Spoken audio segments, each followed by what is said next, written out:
हम लोगों को कुछ बातें बताई थी, तो उन्हीं बातों को मैं आप लोगों को शेयर करना चाहता हूँ। आप लोग खुद ही देख लीजिएगा, ठीक है।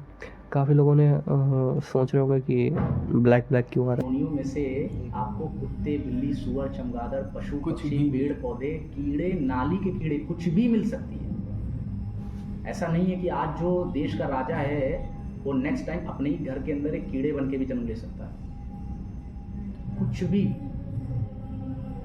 सभी भाइयों को मेरा राम राम। भाई लोग, आज हम आप लोगों को कुछ ज्ञान देना चाहते हैं। आज है जन्माष्टमी। सभी लोगों को पहले जन्माष्टमी की हार्दिक शुभकामनाएं। आज हम जब वृंदावन गए थे ना, तो वहाँ पे मंदिर था, याद नहीं कौन सा मंदिर था, द्वारका जो भी हो, ठीक है। वहाँ पे भैया लोग मिले थे। उन लोगों ने हम लोगों को कुछ बातें बताई थी, तो उन्हीं बातों को मैं आप लोगों को शेयर करना चाहता हूँ। आप लोग खुद ही देख लीजिएगा, ठीक है। काफ़ी लोगों ने सोच रहे होंगे कि ब्लैक ब्लैक क्यों आ रहा है। काफ़ी लोग तो वीडियो भी छोड़ गए होंगे। भाई लोग, यार अभी हम अपना फेस नहीं दिखा रहे हैं, क्योंकि भाई 2 दिन से नहाया नहीं है और सर्दी जुकाम सब है हमें, तो इसकी वजह से फेस नहीं दिखा रहे, ठीक है। लो, थोड़ा ज्ञान ले लो, और ज्ञान ये 2 दिन चलेगा, क्योंकि ये काफ़ी बड़ी वीडियो थी, ठीक है। तब तक के लिए जय श्री राम। GLA और ऐसे बड़े बड़े स्कूल कॉलेज से बच्चे साथ में रह के कृष्णा कॉन्शियसनेस, स्पिरिचुअल साइंस, आध्यात्मिक विज्ञान सीख रहे हैं। तो उसमें एक अपॉर्चुनिटी है, फ्री ऑफ कॉस्ट आप भी उसमें जुड़ सकते हैं और इस कृष्णा कॉन्शियसनेस मूवमेंट में अपना सहयोग दे सकते हैं, अपना जीवन सफल करते हुए आनंद के साथ, फ्री ऑफ कॉस्ट, और दूसरों में इसका प्रचार करते हुए। क्योंकि भगवान जैसे कि भगवत गीता में बताते हैं कि अहम त्वाम सर्व पापेभ्यो मोक्षयिष्यामि मा शुचः, मैं तुम्हें सारे पापों से मुक्त कर दूंगा, तुम डरो नहीं, और तुम्हें सबसे बड़ी सिद्धि मोक्ष प्रदान करूंगा। और वो कैसे होगा? सर्वधर्मान परित्यज्य, सारे धर्मों का त्याग करके माम एकम शरणं व्रज, केवल मेरी शरण में आना। और भगवान ऐसा बोलने के बाद मेरी शरण लेनी कैसे, इसके लिए स्वयं चैतन्य महाप्रभु के रूप में आ रहे हैं। चैतन्य महाप्रभु का नाम सुना है? गौरांग महाप्रभु, चैतन्य महाप्रभु नाम सुना होगा। कि आजकल क्या है कि ज़्यादातर जो लोग हैं वो, काफ़ी लोग तो जानते नहीं हैं और कुछ लोग जानते भी हैं, लेकिन वो उनको केवल एक महापुरुष समझते हैं। इवन चैतन्य महाप्रभु को तो छोड़ दीजिए, कृष्ण को महापुरुष समझते हैं। कृष्ण को सोचते हैं कि वो एक महापुरुष थे, आए और चले गए। जैसे विवेकानंद हैं, बाकी लोग हैं, वैसे वो भी एक महापुरुष थे। और जो मायावादी हैं, निराकारवादी हैं, वो तो ये सोचते हैं कि कृष्ण के अंदर ईश्वर की शक्ति थी, वो ईश्वर कृष्ण के अंदर थे। अब वो कृष्ण छोड़ के चले गए हैं और वो ईश्वर अपनी जगह पे। तो हमें ये समझना होगा कि कृष्ण स्वयं भगवान, सारे शास्त्रों के अनुसार।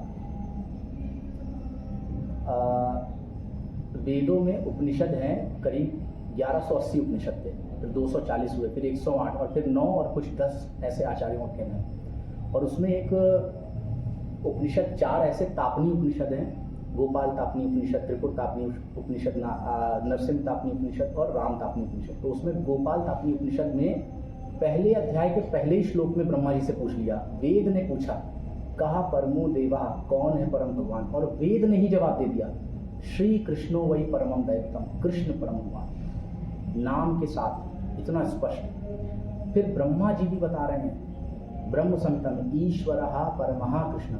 आपको पता है आप भी ईश्वर हो, सब लोग ईश्वर हैं, क्योंकि सागर की बूंद जल ही तो कहलाएगी, सागर नहीं कहला सकती, लेकिन जल कहलाएगी। इसी तरह से हम ईश्वर हैं और वो परम ईश्वर है।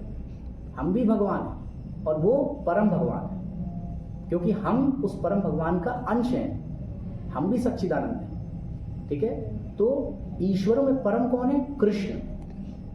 कृष्ण परम भगवान, ये ब्रह्मा जी भी कह रहे हैं। इसके अलावा भागवत में भी लिखा हुआ है, कृष्णस्तु भगवान स्वयं। और ऐसे अन्य कई शास्त्र हैं, सब में शास्त्र, आचार्य और गुरु, ये 3 प्रमाण के माध्यम है, और ये तीनों बता रहे हैं, गुरु, साधु, शास्त्र, ठीक है, कि कृष्ण। तो इसमें कोई डाउट है अभी आपको कि कृष्ण परम भगवान? ठीक है, ये तो हम सब जानते हैं। सब लोग, चाहे शिव जी हों वो भी कृष्ण के दास हैं, है ना, विष्णु जी हैं वो भी कृष्ण से आ रहे हैं। हमें टीवी में ही दिखाया जाता है कि विष्णु जी का अवतार कृष्ण, एक्चुअली है भी, लेकिन वो एक लंबी फिलॉसफी, अभी हम उसमें इतना डीप नहीं जाएंगे क्योंकि अभी उसकी ज़रूरत नहीं है।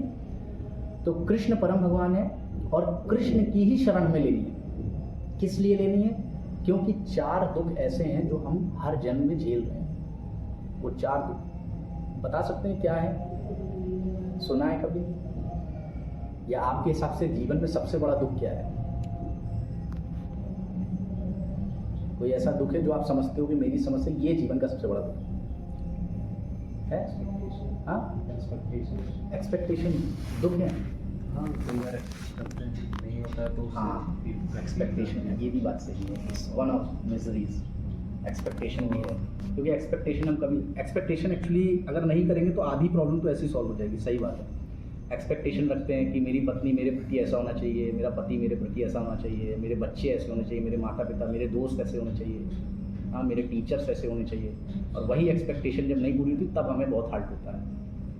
तो इसके अलावा कोई और आप समझते हैं कि जो बहुत बड़ा दुख है? इसका उल्टा ही खुद से एक्सपेक्टेशन, खुद से भी एक्सपेक्टेशन, हाँ, ये खुद से भी भी इशू होता है। कैसे? कई बार ये होता है कि क्यों नहीं कर पाया, सही बात उससे भी करता है। और कोई है। और जो बाकी जो सोसाइटी में होता है, जो हाँ, तो तो कुछ इशू है तो भगवान स्वयं क्या कह रहे हैं आप समझिए कि 4 सबसे बड़े दुख क्या है कि भगवान स्वयं बता रहे हैं। जन्म मृत्यु जरा व्याधि, बार बार हम जन्म लेते हैं, बार बार बुढ़ापा आता है, बीमारी होती है और मरते हैं, मृत्यु होती है। ये 4 सबसे बड़े दुख हैं। अब आप सोचो अपने दिमाग पे जोर डाल के कि क्या इससे बड़ा कोई दुख हो सकता है? नहीं हो सकता। नहीं हो सकता। क्योंकि हम जन्म एक बार नहीं ले रहे हैं।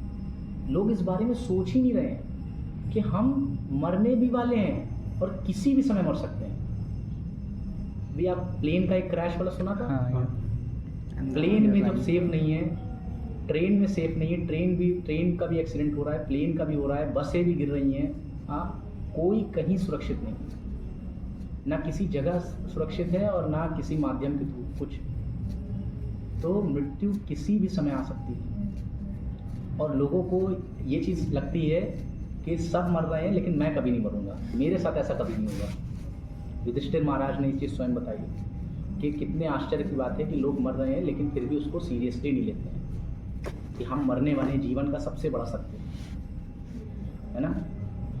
तो जन्म एक बहुत बड़ा दुख है, मृत्यु एक बहुत बड़ा दुख है, बीमारी और बुढ़ापा भी एक बहुत बड़ा दुख है जिसको हम हर जन्म में फेस कर रहे हैं और अनंत जन्म में ये फेस कर चुके हैं और अनंत जन्म में ये फेस करते रहेंगे। कभी ये सिस्टम खत्म होने वाला नहीं। मरेंगे। अभी आपको क्या लगता है, आप ये बॉडी हो कि आत्मा हो? बताओ, शरीर हो कि आत्मा हो? आत्मा। आपके हिसाब से आत्मा। श्योर? तो ये बॉडी क्या है जो लिया हुआ है? बॉडी भी है, आत्मा। इसके अंदर है। यानी आप इस बॉडी के अंदर रह रहे हो, ये बॉडी आप नहीं, उसका आप इस्तेमाल कर रहे हो, ठीक है। तो जब मर जाओगे फिर क्या होगा? क्या ही होएगा? फिर उसके बाद फिर आप दूसरी बॉडी बॉडी को में छोड़ के उसका आप इस्तेमाल दूसरी करेंगे। बॉडी में चले जाओगे और दूसरी बॉडी कौन सी मिलेगी? उसका तो कोई पता नहीं है। दूसरी बॉडी 84 लाख योनियों में से आपको कुत्ते, बिल्ली, सुअर, चमगादड़, पशु, कुछ पक्षी, भी। पेड़ पौधे, कीड़े, नाली के कीड़े, कुछ भी मिल सकती है। ऐसा नहीं है कि आज जो देश का राजा है वो नेक्स्ट टाइम अपने ही घर के अंदर एक कीड़े बन के भी जन्म ले सकता है, कुछ भी। तो ये सिस्टम है जो केवल मनुष्य के अंडर कंट्रोल में है। मनुष्य इसको सॉल्व कर सकता है, इस क्रम को, इस चक्र को तोड़ के निकल सकता है। वो चक्र क्या तोड़ना है कि जो हम चार महा दुख झेल रहे हैं इतने बड़े बड़े हर जन्म में, और हम जन्म ले रहे हैं और 84 लाख योनियों में जन्म ले रहे हैं, प्लस ऊपर नीचे के लोकों में जा रहे हैं। ये जो पूरा ब्रह्मांड है ये 14 लोकों से मिलकर बना है। नीचे 7 लोक हैं, अतल, वितल, सूतल, तलातल, रसतल, महातल, पाताल, और उसके ऊपर 7 लोक है जिसमें एक लोक पे अभी आप बैठे हुए हो। इस लोक का नाम है भूलोक, और इसके ऊपर 6 लोक हैं। भू के ऊपर भुआ, स्वाहा, जन, तप, सत्य, महारलोक, ऐसे करके 14 लोक हैं। इसमें आप ऊपर नीचे घूमते रहो कि जो 84 लाख योनियां है वो सारी इसी लोक में नहीं है, वो ऊपर और नीचे के लोकों की मिक्स करके हैं। उन 84 लाख शरीरों में ब्रह्मा का भी एक शरीर है, आप इंद्र भी बन सकते हो, ब्रह्मा भी बन सकते हो। तो ये सब आप बन सकते हो अपने कर्मों के अनुसार, लेकिन ये कोई भी शरीर एटर्नल नहीं। ब्रह्मा की भी एक लिमिटेड एज है, समझ रहे हैं आप? ब्रह्मा भी मरते हैं जैसे हम और आप मरते हैं। एक्चुअली क्या होता है कि 4,32,000 वर्ष का ये कलयुग है, और इसका जस्ट डबल 8,64,000 वर्ष का द्वापर, 12,96,000 वर्ष का त्रेता, 17,28,000 वर्ष का सतयुग। चारों